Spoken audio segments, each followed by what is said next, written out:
Bismillahirrahmanirrahim. Assalamualaikum warahmatullahi wabarakatuh. Jumpa lagi dengan saya, Elizabeth Kirnawiyanti, guru di SMA Negeri 1 Seliek. Pada video kali ini, saya akan membahas mengenai permasalahan belajar dan upaya pemecahannya. Masalah-masalah di dalam belajar adalah sebagai berikut. Pertama, definisi masalah belajar. Yang kedua, tahap-tahap dalam proses belajar. Yang ketiga, faktor-faktor yang mempengaruhi proses belajar. 4. Sebab-sebab timbulnya masalah belajar. Yang kelima, ciri-ciri pelajar bermasalah dalam proses pembelajaran. Dan yang keenam, upaya-upaya penanggulangan masalah belajar. Kemudian definisi masalah belajar adalah masalah adalah ketidaksesuaian antara harapan dengan kenyataan yang ada, yang melihat sebagai tidak terpenuhinya kebutuhan seseorang, dan ada pula yang mengartikan sebagai sesuatu yang tidak mengenakan. Belajar ialah sesuatu proses yang dilakukan oleh individu untuk memperoleh suatu perubahan tingkah laku yang baru secara keseluruhan, sebagai hasil pengalaman individu itu sendiri dalam interaksi dengan lingkungannya. Masalah belajar adalah suatu kondisi tertentu yang dialami oleh murid dan menghambat kelancaran proses yang dilakukan individu untuk memperoleh suatu perubahan tingkah laku yang baru secara keseluruhan. Adapun faktor-faktor yang mempengaruhi proses belajar adalah pertama, faktor internal yang meliputi sikap terhadap belajar, motivasi belajar, konsentrasi belajar, mengolah bahan belajar, rasa percaya diri siswa, intelijensi, kebiasaan belajar, dan cita-cita siswa. Kemudian yang kedua, faktor eksternal meliputi guru sebagai pembina siswa belajar, sarana dan prasarana pembelajaran, lingkungan sosial siswa di sekolah, kurikulum sekolah. Dalam proses belajar ditemukan 3 tahapan penting, yaitu sebelum belajar, dalam proses belajar, dan sesudah belajar. Yang menjadi sebab-sebab timbulnya masalah belajar adalah faktor-faktor internal, yaitu faktor yang berada dalam diri murid itu sendiri. Di antaranya adalah faktor psikologis yang meliputi intelijensi, bakat, dan motivasi.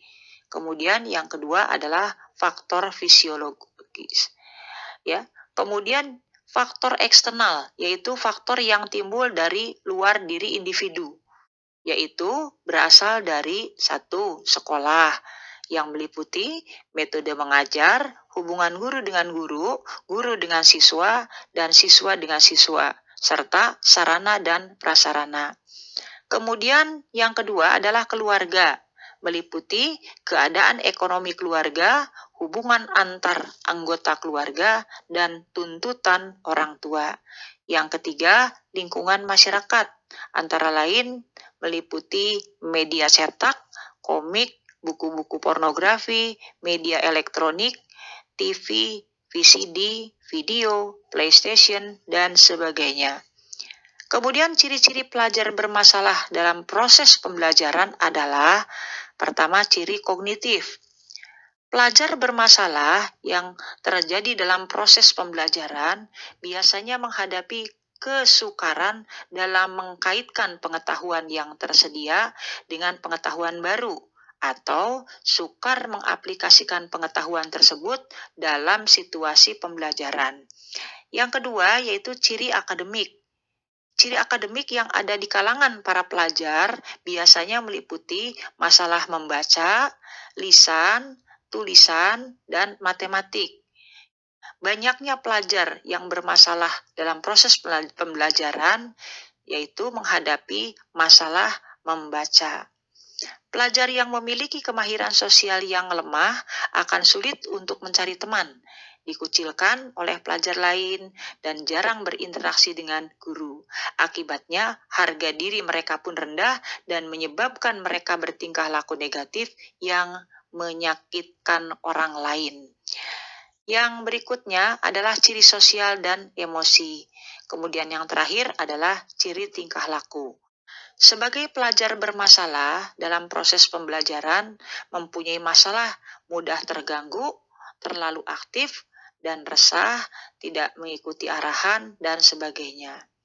Dan upaya-upaya penanggulangan dalam proses belajar mengajar, terutama masalah belajar adalah pertama, memperhatikan mood, kemudian yang kedua, mempersiapkan ruang belajar yang baik, komunikasi yang baik, mengidentifikasi siswa yang diperkirakan mengalami kesulitan belajar, mengalokasikan letaknya kesulitan atau permasalahannya, mengalokasikan jenis faktor dan sifat yang menyebabkan mengalami berbagai kesulitan, memperkirakan alternatif pertolongan. Demikian video kali ini, mudah-mudahan bermanfaat. Kita jumpa lagi pada video berikutnya. Assalamualaikum warahmatullahi wabarakatuh. Terima kasih.